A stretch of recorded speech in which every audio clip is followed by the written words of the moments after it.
Hey, Kyle, it's wonderful here again with another wrestling review. This time it's WWE Main Event, July 27, 2022, and it was recorded before Raw at Madison Square Garden in New York City on July 25th. So these are technically the first ever two matches of the Triple H era in WWE, now that Triple H has taken over for Vince McMahon, who has retired amongst allegations and investigations. So Vince McMahon is out, Triple H is in, and these are technically, since they're recorded before Raw, the first two ever matches of the Triple H era. So this fact, combined with it being at WWE's home arena, Madison Square Garden, tells me this might be a pretty good episode, and it is. This was a great episode. This was a well above average episode of Main Event. So we actually get to see 8 people wrestle in this episode, 4 men, 4 women, including a rare appearance on Main Event by Asuka, who's only ever been on 2 episodes of Main Event before, both of those right when the pandemic started. So also Carmella will be making her a Main Event debut in this episode as well. So it's still only the 2 matches, but we get to see 8 people because they're both tag team matches. We get to see Asuka, and Carmella makes her Main Event debut. So in front of Madison Square Garden, the first ever matches in the Triple H era, and they're both great. So let's get into them here. First match is Akira Tozawa and T-Bar versus Cedric Alexander and Mustafa Ali. First thing we see on Main Event when it starts is Mustafa Ali's music playing, and he's coming out the big cheers alongside Cedric Alexander. So this is the second week in a row these two have tagged together on Main Event. Last week they lost to Alpha Academy. So Mustafa and Cedric look all fired up for this match, and the Madison Square Garden crowd is cheering loudly for him. And Cedric might have been a little bit too fired up because he goes to run up the steps and trips and falls. That was hilarious. So even Ali was laughing at him and stuff. That was really funny. So these two guys come across as best friends legitimately, like they've been friends for a long time. And I hope their tag team name is going to end up being Heart and Soul, because remember, they were the heart and soul of 205 Live back on. They even have a WrestleMania match for the Cruiserweight title. So now they come out here wearing matching yellow pants. And Akira Tozawa comes out next now, and he's on the stage waiting for his tag partner. So T-Bar makes his entrance, and we notice that Tozawa is scared of his own partner, T-Bar, here. So I guess that's going to be part of the story of this match. T-Bar gets right in the face of Ali and Cedric, so Tozawa does the exact same thing. So it's looking like Tozawa's being a little mini T-Bar here. That's funny. So then T-Bar yells at Tozawa for that, and that was funny too. We're off to a pretty good start here. So T-Bar will start the match with Cedric Alexander, and the first thing T-Bar does is punch his former Retribution leader Mustafa Ali right in the face, knocking him off the apron. That was, again, funny. Cedric is mad about this and charges in, but T-Bar throws Cedric right away. Then T-Bar hits a nasty-looking spinning big boot. He did like a 360 spin and then launched his boot right into Cedric's face. So then, holy crap, T-Bar tags in Tozawa and tells Tozawa to jump off and hit Ali. So Tozawa runs right off the apron, hitting a somersault senton Ali. What a start to this match. And this is the start of the Triple H era of Main Event. I'm in for it. So when T-Bar then hits a sit-out choke slam on Cedric Alexander, and I was like, whoa, is this over already? Tozawa goes up to the top rope, hits his big senton on Cedric Alexander, but Ali's just barely able to get back in and break the pin. It was almost over already, and that was a great way to start this match. So then Tozawa grabs Ali and throws him hard into the turnbuckle face first. That was another big move on Ali and Cedric. They're struggling here big time. So Tozawa now applies a chin lock on Cedric and tags in T-Bar. Cedric counters their double team, however, with that nice handspring kick to both men at the same time. Great match so far. Cedric then looks to tag out, but Ali is still down. So Cedric just dives to the outside on T-Bar. And now Ali's just back up now, and he dives to the outside on Tozawa. What's going on? This is awesome. So now Ali tags in, and they try to double team T-Bar, but T-Bar counters this double team just like they did to him. So he hits a double clothesline to both men. T-Bar then fires up and tags in Tozawa. T-Bar lifts Ali up on his shoulders, and it looks like they were about to hit the Doomsday device like the Legion of Doom used to hit. But then Cedric comes in and saves Ali. They throw T-Bar right into the corner that Tozawa was on. T-Bar hits his shoulder on the ring post hard, and Tozawa falls and gets crotched on the ropes. Again, everything in this match has just been awesome so far. Ali and Cedric then go up to the rope and hit a double superplex on Tozawa, but somehow Tozawa finds enough strength to kick out of that double superplex. Ali now drags Tozawa over to his corner. He's looking to tag in Cedric, but T-Bar runs over and just pulls Cedric right off the apron. So now Ali tries to kick T-Bar from the ring to the outside, but T-Bar evades the attack. Meanwhile, Tozawa Tozawa's back up and he grabs Ali from behind, but Ali holds onto the ropes to block what looked like maybe a rolling German suplex or something, or just a pin.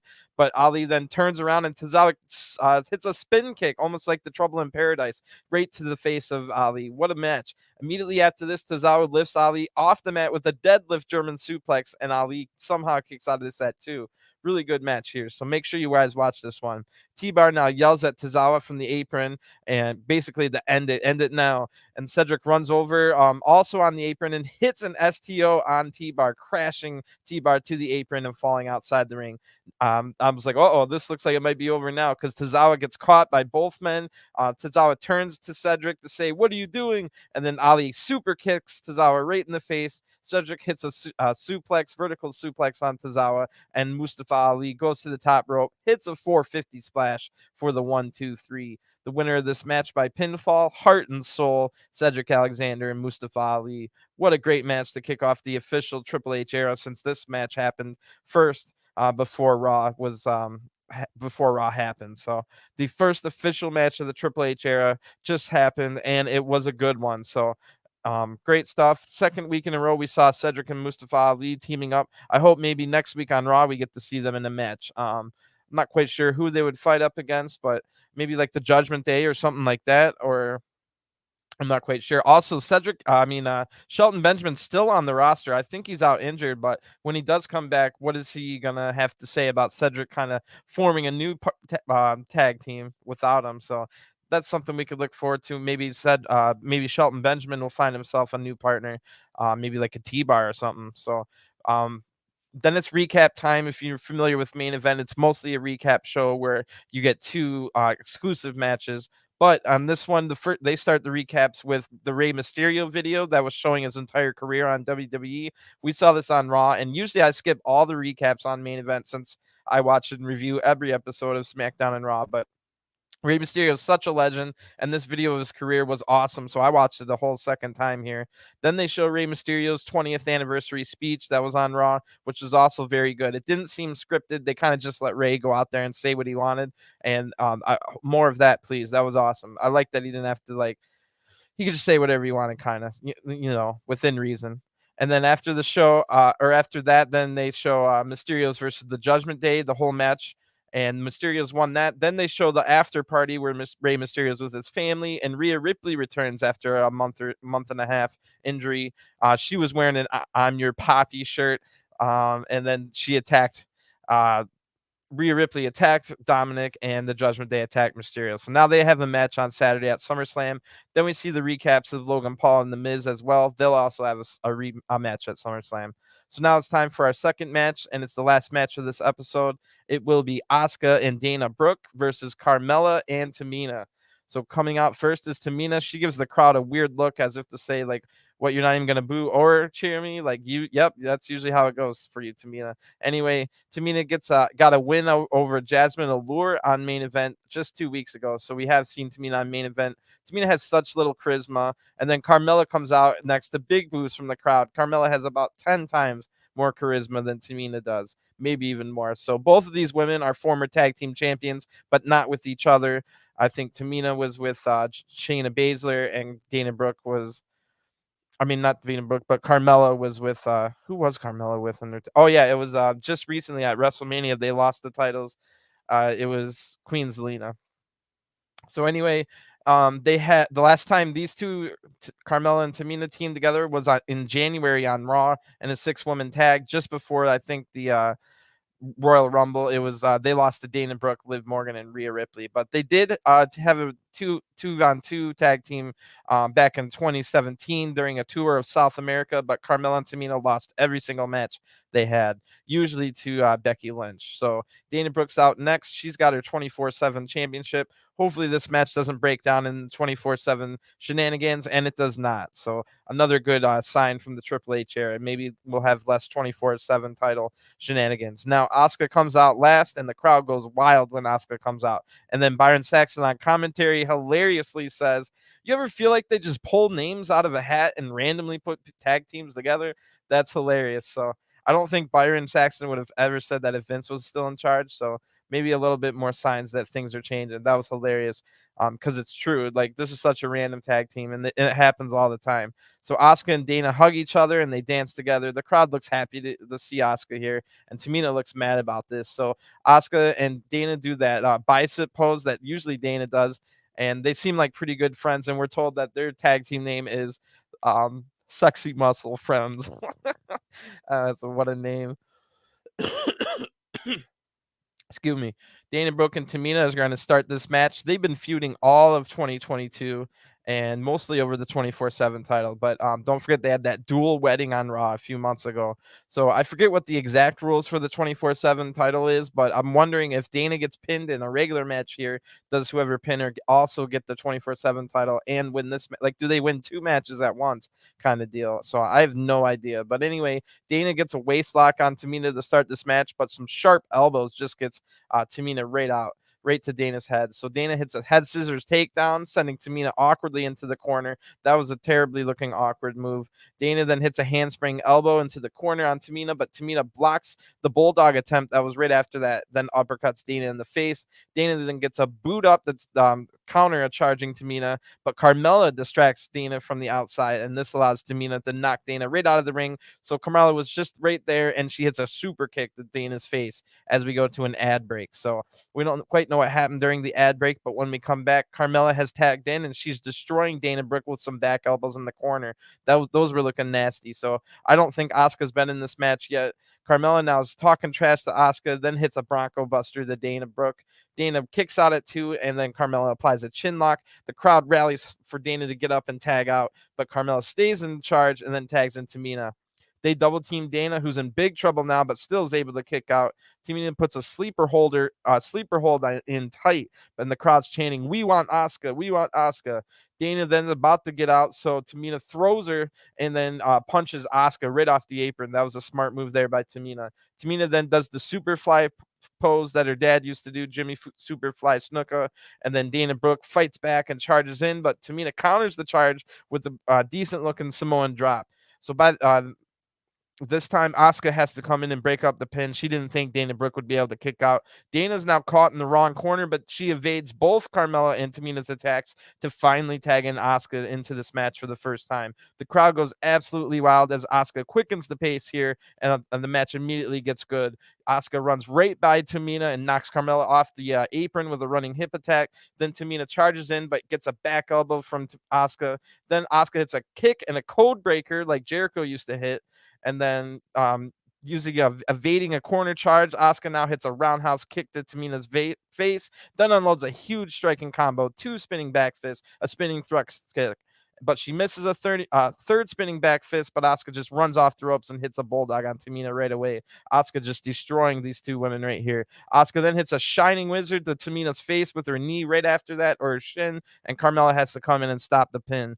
Dana's now in and just throws Carmella out, and Tamina hits a super kick directly into Tamina's boobs. I think she was aiming for her chin, but couldn't get it past the big boobs of Dana. I don't know how else to say it, but they got caught on there. Anyway, Tamina lifts Asuka up for a Samoan drop, but Asuka blocks it, and that could have spelled disaster. So good thing she got out of there. Asuka hits another thrust kick, but Tamina counters a charging Asuka with a pretty good looking clothesline. So great match here. Great episode of Main Event. But the ending here is botched. So listen closely. Now Tamina's looking for a power bomb, but struggles to get her up. This was on Asuka, but she eventually gets Asuka up for the power bomb, who counters out with a sunset flip. Asuka can't even get. She can't reach Tamina's legs, so Tamina has to like throw herself down. Now she's thrown down, and the referee will not start the count because Tamina's stupid hands are under the ropes. So after about 10 seconds, the ref finally counts 1, 2, 3 in the minute, and the match is over. What a terrible ending. And it was a really good match until that point, too. So the winners of this match by pinfall are Asuka and Dana Brooke. Bro, what was that ending? Like, they couldn't just change the ending real quick. Like, Tamina was down for like an 8 count off of a move that didn't even have any impact. So that was weird. Like I said, Tamina was struggling to even lift Asuka up for the power bomb. So then when Asuka flipped over, she couldn't reach the legs on the sunset flip. So Tamina just had to throw herself down, making it look super fake.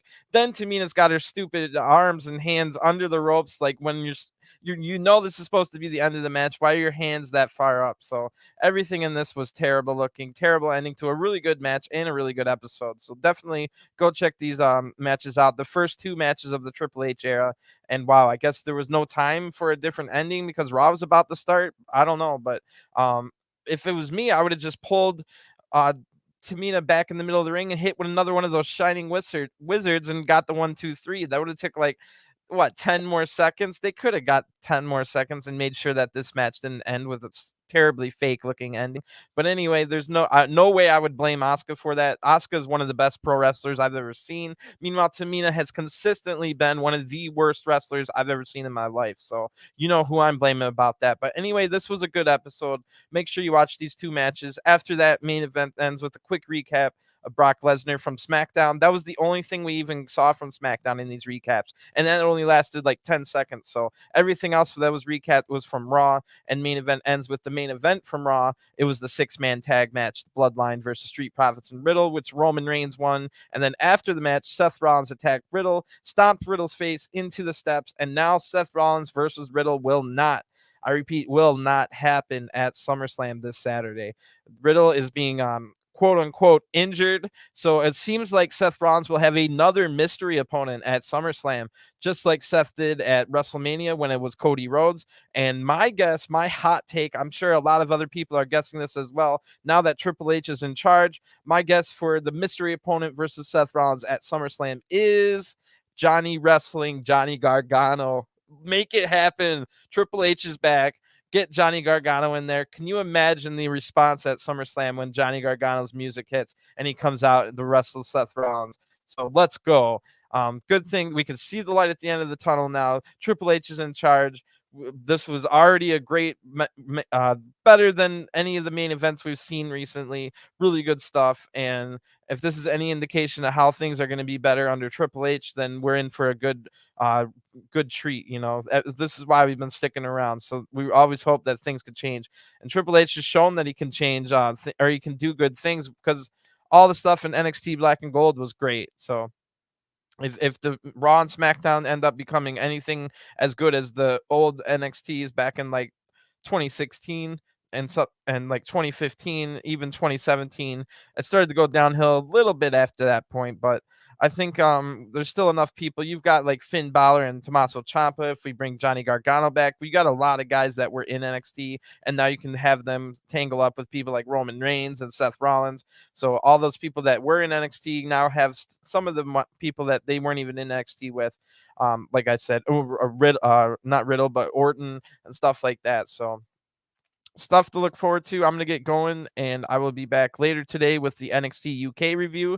Looks like a really good episode of NXT UK that I'm really looking forward to. So don't miss that that review. It should be up in about an hour and a half, 2 hours or something like that. So thanks for tuning in, and I'll talk to you guys next time. Have a great day. Peace.